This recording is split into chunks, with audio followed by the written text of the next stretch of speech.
नमस्कार दोस्तों। आज की इस वीडियो में मैं आपको अब्राहम हिक्स के आर्ट ऑफ एलोइंग के बारे में बताऊंगा कि ये आर्ट ऑफ एलोइंग क्या है और ये क्यों इतना ज़रूरी है आपकी मैनिफेस्टेशंस के लिए। तो सबसे पहले आपको ये समझना होगा कि जैसे कि आपको पता है कि अब्राहम हिक्स की जो बुक है, उस बुक का नाम है ask and it is given. और उस बुक में अब्राहम हिक्स ने मैनिफेस्टेशन को ईजी तरीके में समझाया है। और उस बुक का जो नाम है वही आपको बता देता है कि मैनिफेस्टेशन कैसे होती है, यानी ask and it is given. यानी जब आप यूनिवर्स से कुछ भी मांगते हो, यूनिवर्स उसी वक्त वो चीज़ आपको दे देता है, लेकिन वो एक वाइब्रेशनल रियलिटी में होती है। और उसके बाद या तो अपनी मैनिफेस्टेशन को आप अपने लाइफ में अलाउ करते हो, या तो आप रेजिस्टेंस क्रिएट करते हो और उसे अपने से दूर भगा देते हो। बस यही एक चीज़ है जो आपको समझनी है कि कैसे हम यूनिवर्स को अलाउ करें वो चीज़ हमें देने के लिए जो हमने यूनिवर्स से मांगी है।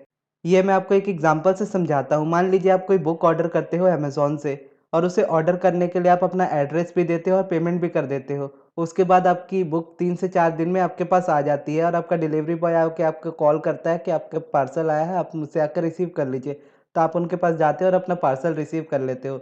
ठीक उसी तरह ये इतना ही सिंपल है मैनिफेस्टेशन को करना, कि जब आप मैनिफेस्टेशन के लिए यूनिवर्स को कहते हो कि मुझे ये चीज़ चाहिए, तो यूनिवर्स उसी वक़्त अपने काम में लग जाता है। लेकिन उसके बाद हम क्या करते हैं, अपने नेगेटिव डाउट्स और नेगेटिविटी की वजह से उसे रेजिस्टेंस में डाल देते हैं और उसकी वजह से और वो डिले होता रहता है और हमारी लाइफ में नहीं आता।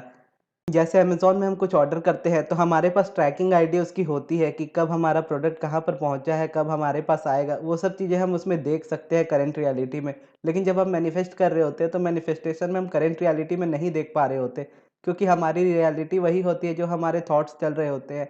तो अगर हमें उसे चेंज करना है और उसे अपनी लाइफ में लाना है, तो उसके लिए हमें वाइब्रेशनली अलाइन होना पड़ता है। और वाइब्रेशनली अलाइन होकर आप अलाउ करते हो यूनिवर्स को कि वो चीज़ आपको ला कर दे जो आपने उनसे मांगी है। और यूनिवर्स कभी आपको ये नहीं कहता कि आपको अपनी मैनिफेस्टेशन के लिए, यानी जो आप मैनिफेस्ट कर रहे हो उसके लिए सिर्फ और सिर्फ पॉजिटिव ही सोचना है। बल्कि यूनिवर्स ये कहता है कि आप जिस चीज़ को मैनिफेस्ट कर रहे हो उसके बारे में आपको नेगेटिव नहीं सोचना है।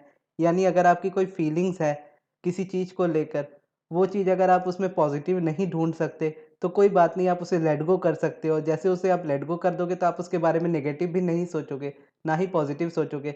तो जब आप नेगेटिव नहीं सोचोगे तो आपके थॉट्स ऑटोमेटिकली अच्छे हो जाएँगे और आपकी फीलिंग्स भी ऑटोमेटिकली अच्छी हो जाएगी। और इस तरह से आप यूनिवर्स को अलाउ करेंगे वो चीज़ आपको देने के लिए जो आपको वो देना चाहते हैं और जो आपने उनसे माँगी है। जैसे हम अमेज़न से कुछ भी ऑर्डर करते हैं, तो ऑर्डर करने के बाद हम अपना आराम से बैठते हैं कि वो चीज़ हमारे पास आ जाएगी। उसी विश्वास के साथ हमें हमारी मैनिफेस्टेशन के साथ करना चाहिए कि जब हमने यूनिवर्स से कोई चीज़ माँग ली, मान लीजिए हमें जॉब चाहिए, तो हमने यूनिवर्स को कह दिया कि मुझे ऐसी जॉब चाहिए, इस कंपनी में जॉब चाहिए और इतनी सैलरी होनी चाहिए, इतना टाइम मैं काम करूँगा और इतना टाइम मैं घर पर रहूँगा और इतनी मुझे छुट्टियाँ मिलनी चाहिए, और पूरी चीज़ें स्पेसिफ़िक करके यूनिवर्स को बता दी। उसके बाद सारा काम यूनिवर्स का है कि वो कैसे आपको ला कर दे।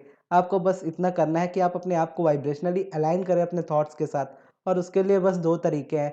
या तो आप अपने थॉट्स और फीलिंग्स को अच्छा बनाएँ, यानी जो आप गलत सोचते हैं या आप बुरा सोचते हैं किसी मैनिफेस्टेशन को सोच के, तो उसे अच्छा करने की कोशिश करें, या तो उस थॉट को टोटली छोड़ दें। और आप उस थॉट को टोटली अगर छोड़ दोगे, तो जैसे होता है ना, जब आप कोई थॉट सोचते हो तो उसके बारे में एकदम नेगेटिव ही सोचते हो, लेकिन जब आप उसे सोचना ही छोड़ देते हो तो नेगेटिविटी भी इसके साथ ही खत्म हो जाती है और वहीं से आपकी रेजिस्टेंस भी कम हो जाती है और आपकी अलाइनमेंट भी बनने लगती है। और वहीं से आप यूनिवर्स को अलाउ करते हो कि वो चीज़ आपकी लाइफ में ला कर दे। और जब आप अपनी लाइफ में एंजॉय कर रहे होते, बिजी होते हो, और जब आपको ध्यान भी नहीं होता कि आपने कुछ मांगा था यूनिवर्स से, उस वक्त आपकी मैनिफेस्टेशन पूरी हो जाती है एकदम सरप्राइज की तरह। और कई बार यही चीज़ आपको डिले कराती है, यानी यही चीज़ आपके लाइफ में रेजिस्टेंस को क्रिएट करती है कि जब हम सोचने लगते हैं कि कब हमारी मैनिफेस्टेशन पूरी होगी।